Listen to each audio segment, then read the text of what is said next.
The court became like my sanctuary, where just like I know I could go in here and just for 2-3 hours, nobody's gonna bother me, no phones, no, if I want to be in here by myself, I'm gonna be in here by myself. I think it's very important for me to tell stories, especially as a Qatari filmmaker, and I want to tell stories about people from my culture. Hello and welcome to Qatar 365 with me, Adil Halim. This episode is about education and how learning doesn't always happen in the classroom. I sat down with 10-time NBA All-Star and 3-time Olympic gold medalist Carmelo Anthony to find out what lessons he's hoping to share in his new role as FIBA Global Ambassador. Then we stopped by Qumra, the Doha Film Institute's talent incubator, to understand the importance of masterclasses for aspiring filmmakers. But first, Laila Humaira is off to the races to take a different kind of spin on the track in search of the fastest, energy-efficient vehicle. Zubaida Al-Tamimi is all suited up and ready to race. A sophomore at the University of Doha for Science and Technology, Zubaida is the driver and team leader of Wolves Racing EV1, one of a few dozen teams competing in the Shell Eco Marathon for Asia Pacific and Middle East. We had to build the motor control by our own. Some people take years of experience to build that motor controller. For us, only 4 months with a couple of research, with the doctor's help, we were able to do it. So we were like running the furthest with least amount of energy. She's the only one who has competed in the event before, representing her school and country in Indonesia for last year's edition. And coming back this time, it was extra special, racing on home turf. While the Lusail International Circuit is more familiar with the thrilling speeds of Formula One cars, this time the track is hosting the first ever edition of the Shell Eco Marathon held in the Middle East. They may not go as fast, but these cars are designed and built from scratch. The aim is to clock the fastest time with the most energy-efficient vehicle. And that process is so rigorous that for many of the teams competing, getting the car on the track is a win on its own. Celebrating the 40th anniversary of Shell Eco Marathon means it's 4 decades of giving the change makers of tomorrow an opportunity to build the world's most energy efficient cars and to further their STEM education. And for the students, it is a constant way of learning. They apply their knowledge, their ingenuity, their creativity to an amazing project that is part of their curriculum. As a team, the aspiring engineers decide between 2 main vehicle models to build, giving them plenty of opportunities to innovate and be creative. So in Shell Eco Marathon, if you want to participate, you have to pick a category. That could be urban concept, which is a vehicle that looks like a small city car. So it has 4 wheels, it has lights, blinkers, even a windscreen. The other category is called prototype. And the vehicles that belong to this category are like a small mini rocket. They normally have 3 wheels, they're extremely light, and these vehicles are those that are really going for the world records. Not only is the competition robust, the technical scrutiny each car or prototype goes through is strict and conducted in line with industry-wide standards. Technical inspection is probably the heart of the competition before the vehicles go on track. We do check the length and the size of the car, we do check its weight and if it has enough visibility, if it has a horn so that the students can advise other competitors on track that they are overtaking.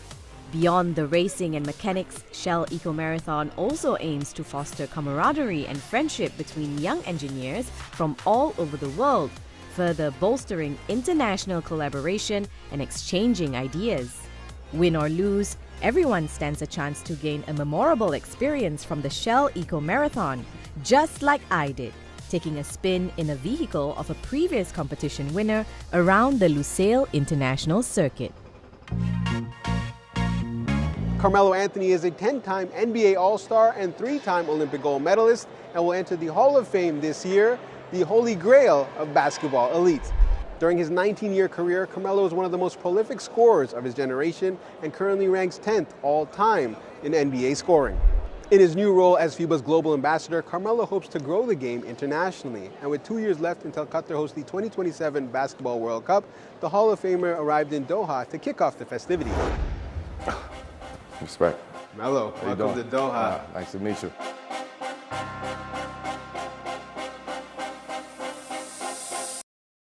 From Hoodie Mellow to Hall of Fame Mellow, your name is now cemented in history alongside the greats like Michael Jordan and Kobe Bryant. These are international names that people know, and now people know Mello. You're in that stratosphere.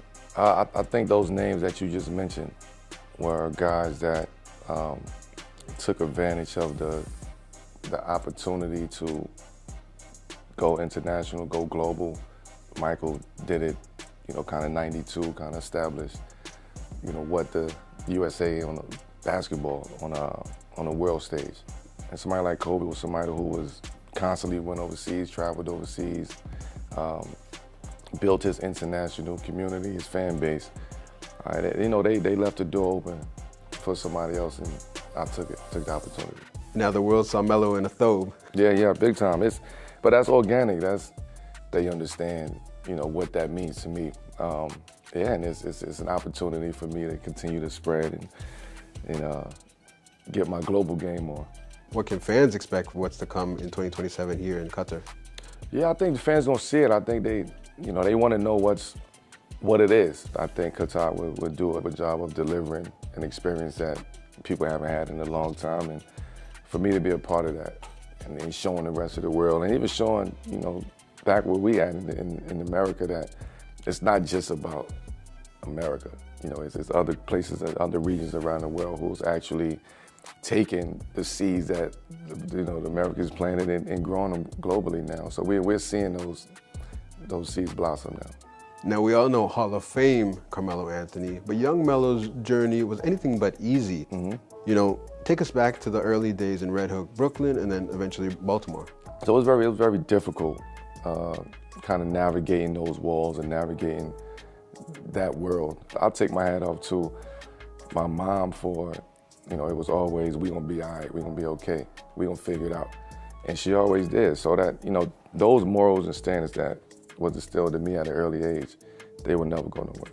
So when you come out of that, you have a different understanding of what it means to go through or live in situations like that or go through daily occurrences. So that part of my life has really jump-started and made me understand why I'm here today. You recently gave a commencement speech at Syracuse where you won a national championship. Your son is going to go in the fall. Just take us through what you wanted to relate to that class. I've been here before. I've walked in those shoes, but it's your time now, because now you are going on to whatever is next, right? And you're not going to have it figured out. You're not going to understand it. You're not going to know it, but don't let nobody keep you in the box. Don't just, get stuck on one experience, go through the journey, and you're still young, right? So don't box yourself in at 20 years old, 21 years old, because you will have multiple paths and multiple kind of experiences in life. The FIBA Basketball World Cup is an exciting event for us to look forward to. But now, let's head to the Doha Film Institute's flagship talent incubator. Qumra brings together more than 250 film industry professionals from over 50 countries to mentor emerging filmmakers, making it the largest and most diverse gathering to date. I went to check it out. Jamal Al-Khanji is producing his first feature-length documentary, but the first-time Qatari filmmaker is no stranger to high-pressure situations. As a cardiac surgeon for more than a decade, he's used to calling the shots. Still, participating in the Doha Film Institute's Qumra mentorship program has been invaluable. It's been amazing. I wouldn't have dreamed to be where I am today if it was not for Doha Film Institute. They've been supportive, they nourished us, they loved the idea from the beginning, they supported it financially and with expertise. This year's edition of Qumra features 27 feature-length films, 10 series, and 12 short films at different stages of development, production, and post-production. Jamal's film about spearfishing is a passion project, currently in early post-production. It's a wonderful opportunity really for me as a Qatari director, because I think these platforms give us the opportunity to basically tell our stories and to show that this region can produce different stories as well, away from the kind of stereotypical kind of stories that are associated from the region. The Film Institute's CEO agrees and says Qumra has given emerging regional filmmakers the confidence to tell their stories to the world. A safe space where they can come, share their projects, share their thoughts and stories with industry literally from all over the globe, where they can be discovered, where they can be supported in different stages of their films. From the global south to the global stage, Qumra builds on the Doha Film Institute's commitment to supporting underrepresented storytellers, especially from Asia, Africa, and Latin America.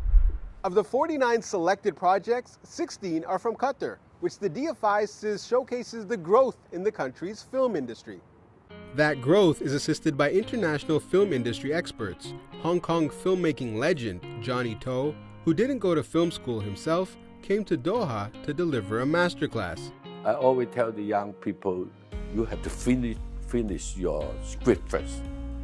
I cannot tell you what is the good way to like me. I only tell you go the normal way. I have a very long experience to shooting on set many years.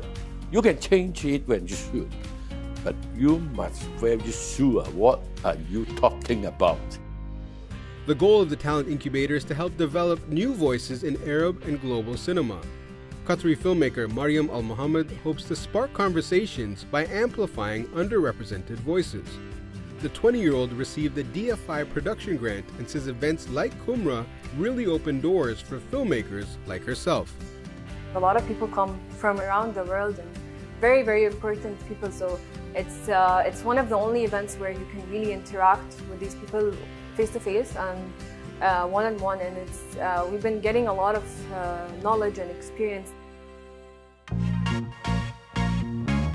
From aspiring engineers to emerging filmmakers, with a basketball Hall of Famer sharing some gems along the way, we hope you enjoyed this episode. But that's all the time we have for now. For more, check out Euronews.com and connect with us through our hashtag. Thanks for watching, and we'll see you next time on Qatar 365.